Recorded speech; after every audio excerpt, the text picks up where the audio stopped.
ত্রিপুরার সিপাহীজলা জেলা ভারত বাংলাদেশ আন্তর্জাতিক সীমান্ত এলাকায় মাদক পাচারকারীদের বিরুদ্ধে ফের বড়সড় সাফল্য পেল পুলিশ ও বিএসএফ।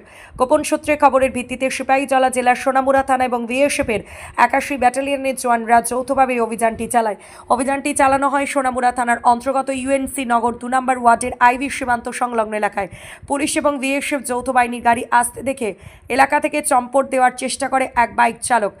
তার বাইকের নাম্বার ছিল TR07G9155। পরিস্থিতি বেগতিক দেখে পুলিশ এবং বিএসএফ জওয়ানরা তৎক্ষণাৎ তার পিছু ধাওয়া করেন।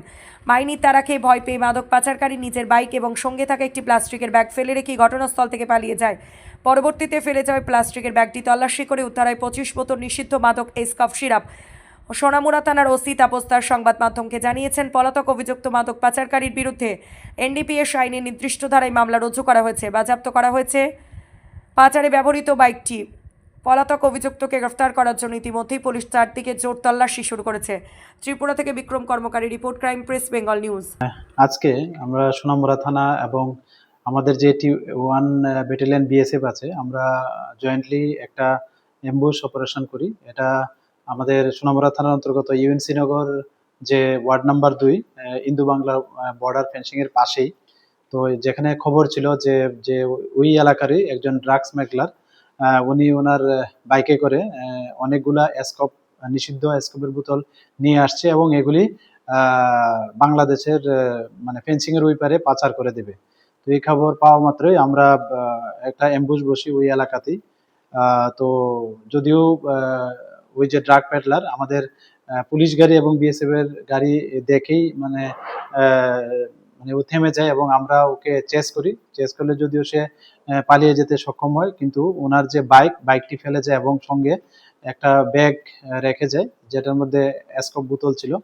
তো সঙ্গে সঙ্গে আমরা এগুলি যে সমস্ত আইনি পদ্ধতি মেনে এই যে বাইক এবং এটার মধ্যে দেখা গেল যে এসকপের বোতল টোটাল 25টা আমরা যখন কাউন্ট করি, তো এগুলি সমস্ত আইনি পদ্ধতি মেনে অন দ্য স্পটেই সিজার করা হয়। সঙ্গে এক্সিকিউটিভ ম্যাজিস্ট্রেটও ছিলেন। তো এ নিয়ে আমাদের সোনামুড়া থানাতে একটা এনডিপিএস দ্বারাই মামলা নেওয়া হয় এই ড্রাগ স্মাগলার এগেনস্টে।